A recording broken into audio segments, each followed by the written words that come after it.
آپ کی جماعت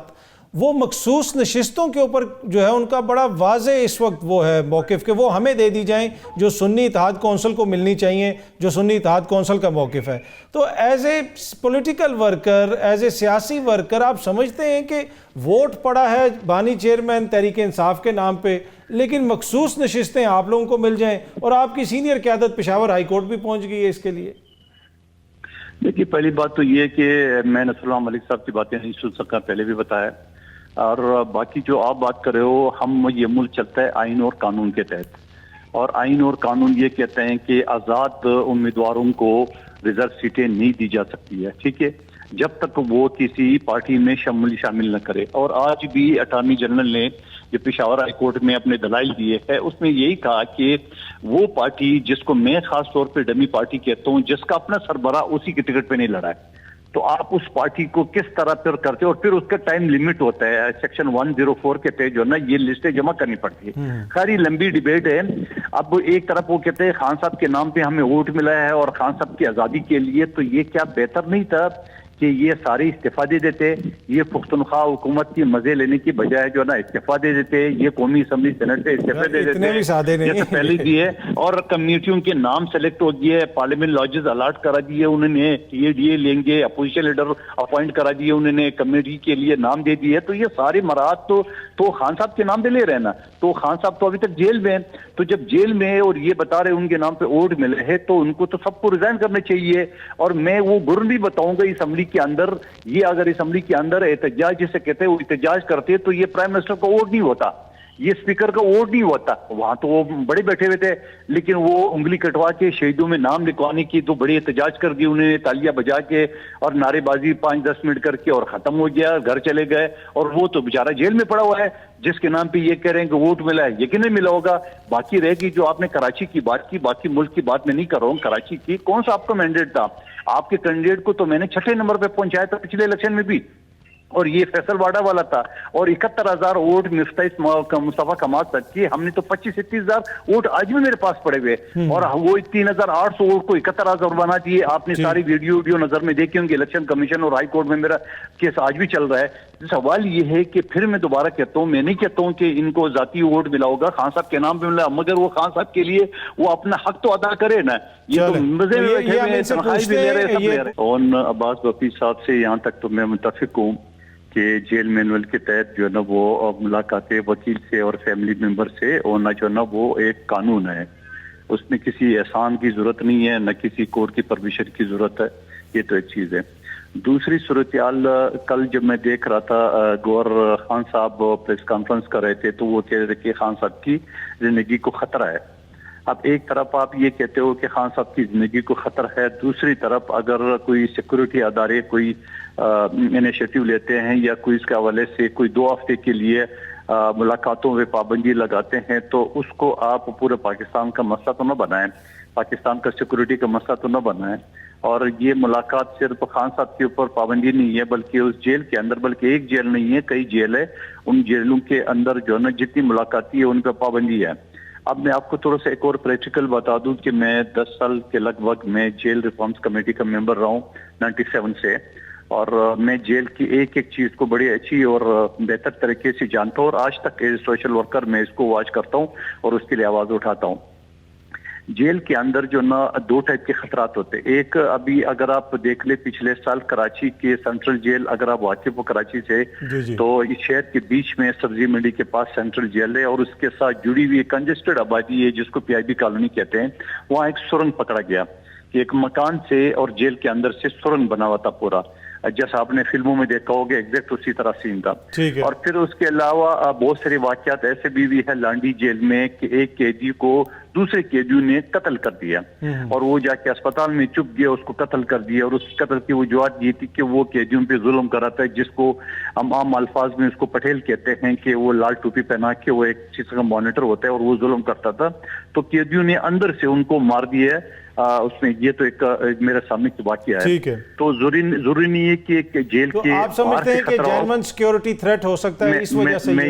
میں مکمل کر لوں، میں یہ کہہ رہا ہوں کہ سیکورٹی 2 ٹائپ کی ہوتی ہے، ایک جیل کے اندر سے، کیونکہ جیل کے اندر جو قیدی ہوتی ہے ضروری نہیں ہے کہ بے گناہ سارے، اس میں یہ سمجھ لو اگر میں رعایت بھی کر دوں تو 10% बेगुनाह होंगे, बाकी तो क्रिमिनल्स होते हैं। अब जाहिर बात है जो क्रिमिनल्स होते हैं उनको, मैं यहाँ तक बहुत सारी मेरे सामने किस्से है कि बहुत सारे क्रिमिनल जो है ना वो तो जेल से ऑपरेट करते हैं अपने जो नेटवर्क है। और बल्कि एक केजी ने तो मुझे बोला कि भाई बताओ कोई किसी को कोई करना हो, मैंने कहा तुम तो खुद हथकड़ी लगे हो, कह रहे हैं आप बेफिक्र हो जो तो आप क्या कहना चाह रहे हैं, इमरान खान साहब कोई नेटवर्क ऑपरेट कर रहे हैं जेल के अंदर? नहीं नहीं नहीं नहीं नहीं नहीं, आप गलत न ले जाए। मैं ये कह रहा हूँ कि जेल के अंदर भी क्रिमिनल मौजूद हो सकते हैं। मैं ये कह रहा हूँ कि ये जरूरी नहीं है कि जेल के बाहर से कोई अटैक कर ले, जेल के अंदर से भी अटैक हो सकते हैं, क्रिमिनल मौजूद होते हैं और ये सारा साल होते हैं। तो मैं ये समझ रहा हूँ कि अगर ओन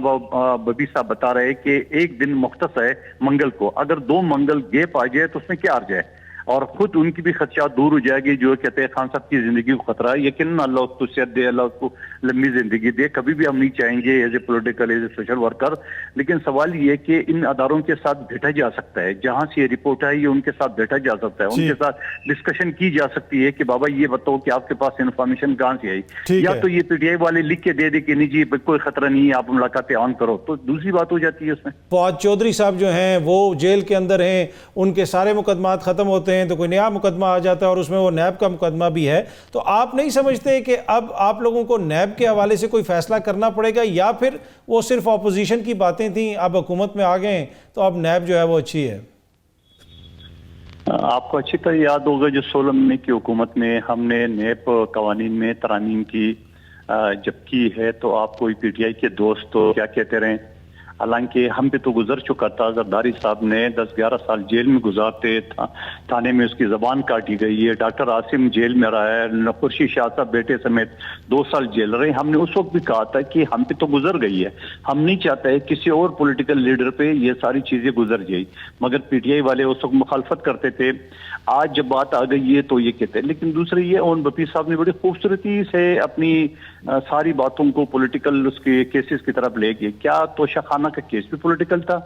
क्या वो जो गड़ियां सारे बाजार जो बेचते रहे वो प्रॉफिट कमाते रहे वो भी करप्शन में गए? क्या आपने अगर एक रूहानी यूनिवर्सिटी बना ली है तो आप उसकी अकाउंट में उसके लिए आप कुछ भी कर सके, आप खुद भी बेनिफिशियरी हो, आपकी घरवाली भी बेनिफिशियरी है, डायरेक्टर है वो और ट्रस्टी है, तो ये सारी चीजें आपको कौन सा कानून, कौन सा अखलाक, कौन सा आईन आपको इजाजत देता है कि आप एक यूनिवर्सिटी के नाम पे करोड़ों नहीं अरबों रुपए अड़प कर दें? ये सारी चीजें तो आप पॉलिटिकल, हाँ पॉलिटिकल केसेस होंगे, मैं ये नहीं कहता हूँ सारे के सारे करप्शन के, लेकिन सारे के सारे तो पॉलिटिकल भी तो नहीं है ना, सारे तो करप्शन भी है, पॉलिटिकल भी है। नहीं कादर बंदोखेल साहब, देखिए मैं सिर्फ ये पूछ रहा हूँ कि आपकी क़यादत जो है, इवन बिलावल भुट्टो साहब इलेक्शन कैंपेन के दौरान भी कहते रहे कि ये नून लीग वाले इंतकाम लेंगे, मेरी हुकूमत में अगर हम लोग आ गए तो कोई सियासी कैदी नहीं होगा। जरदारी साहब सदर बन गए हैं और सियासी कैदी तो हैं इस वक्त मुल्क के अंदर, उसके ऊपर पीपल्स पार्टी का कोई ना कोई मौकिफ तो आना चाहिए ना? देखिए मौक़िफ़ वो ज़रूर आएगा। मैं पार्टी के तर्जुमान हूँ सदर साहब की तरफ से, यकीनन वो मुफाहमत का बादशाह कहते हैं उसको, तो वो यकीनन उनको रिलीफ उनके लिए आवाज़ उठाएंगे। और एज ए सोशल वर्कर में भी जहाँ कोई ज्यादती हो पीटीआई को या कोई भी हमारे मुखालिफ से तरीन सियासी हो, और राना सनाउल्लाह की आपने बात की, राना सनाउल्लाह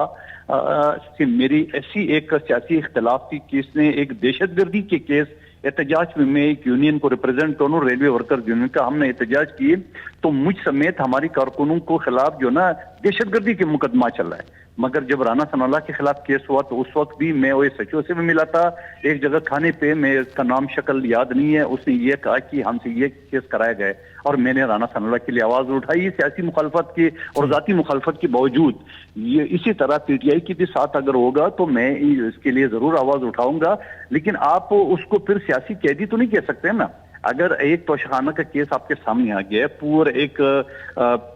शीशे की तरह क्लियर चीज नजर आ रही है, फिर अगर वो आप यूनिवर्सिटी की आप जिक्र करें, रूहानी यूनिवर्सिटी की, अल कादर की, उसकी जमीन में जो गपले हुए हैं, उसकी जो पैसे आ गए अकाउंट में, वो कोई जबानी बातें तो नहीं है, सारी तो रिकॉर्ड की चीज है। लेकिन फिर भी मैं उसके बावजूद कहता हूँ कि हुकूमत को, हमारे इत्यादियों को इन चीजों पे सियासी स्पेस देने चाहिए। सियासी लोगों के साथ